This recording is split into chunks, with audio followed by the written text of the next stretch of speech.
விரோதமாய் அமலேக்கியர் வந்து சண்டைக்கு வராங்க. வழி விட மாட்டேன் சண்டை.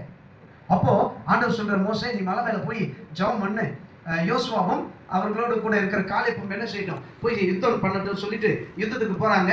சண்டை பயங்கரமா நடக்குது. மோசே போய் ஜெபம் பண்றான். கவனிங்க, ஒரு சம்பவம் நடக்குது.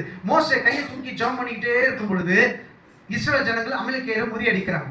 கொஞ்சம் கை அப்படி டவுன் ஆகும்போது அமலேக்கியர் இஸ்ரவேலை முறியடிக்கிறாங்க. நல்லா கவனிங்க, ஜெபம் குறையும் பொழுது எதிரி இஸ்ரவேல் ஜனங்கள் என்ன பண்றான், அடிக்க ஆரம்பிக்கிறான். ஜெபம் அதிகமானவன இஸ்ரவேல் ஜனங்க என்ன பண்றாங்க, அமலேக்கியரை அடிக்கிறாங்க. இந்த சண்டை பெரிய சண்டையா இருக்குது, பெரிய சண்டை. கடைசியில அமலேக்கியர் ஜெயிச்சுட்டு இந்த மோசே குரூப், எகிப்துல இருந்து வந்த இஸ்ரவேல் ஜனங்கள் ஜெயிச்சு கானானுக்கு வராங்க. கவனிங்க, இது நடந்து பல ஆண்டுகள் உருண்டோடுகிறது.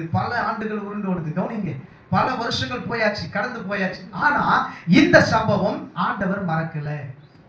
கவனிங்க, உங்க வீட்டுக்கு விரோதமா, உனக்கு விரோதமா, உன் குடும்பத்துக்கு விரோதமா, உன் சபைக்கு விரோதமா, தேவ சமூகத்துக்கு விரோதமா யாராவது ஒருத்தர் எழும்பினாலும் ஏசப்பா அவங்களை பழி வாங்காம விடவே மாட்டாங்க.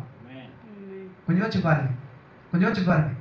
அப்போ இப்ப சவுல் ராஜாவானவுடனே, பல வருஷம் கழிச்சு ராஜாவானவுடனே சாமுவேல் கிட்ட சொல்றாரு, நேரா சவுல் போயிட்டு இப்ப என்ன பண்ணணும்னா, சவுல் வந்து ஒரு ஜனம் கூட போர் பண்ணணும், சண்டை போடணும். யார் கூட? அமலேக்கியர் கூட சண்டைக்கு போகணும்.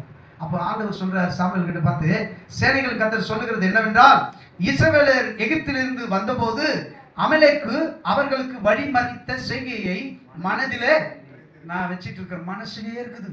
அமலேக்கியர் வழிவிடாம என் சொந்த பிள்ளைகளுக்கு, என் சொந்த ஜனத்துக்கு விரோதமா எழும்பின அந்த சம்பவம் நீங்க எல்லாம் மறந்தாச்சு. பல கோத்திரங்கள் உருவாச்சு, வம்சம் பெருகி போச்சு, எத்தனையோ ஆண்டுகள் கடந்து போனாலும் ஆண்டவர் மறக்கலையா.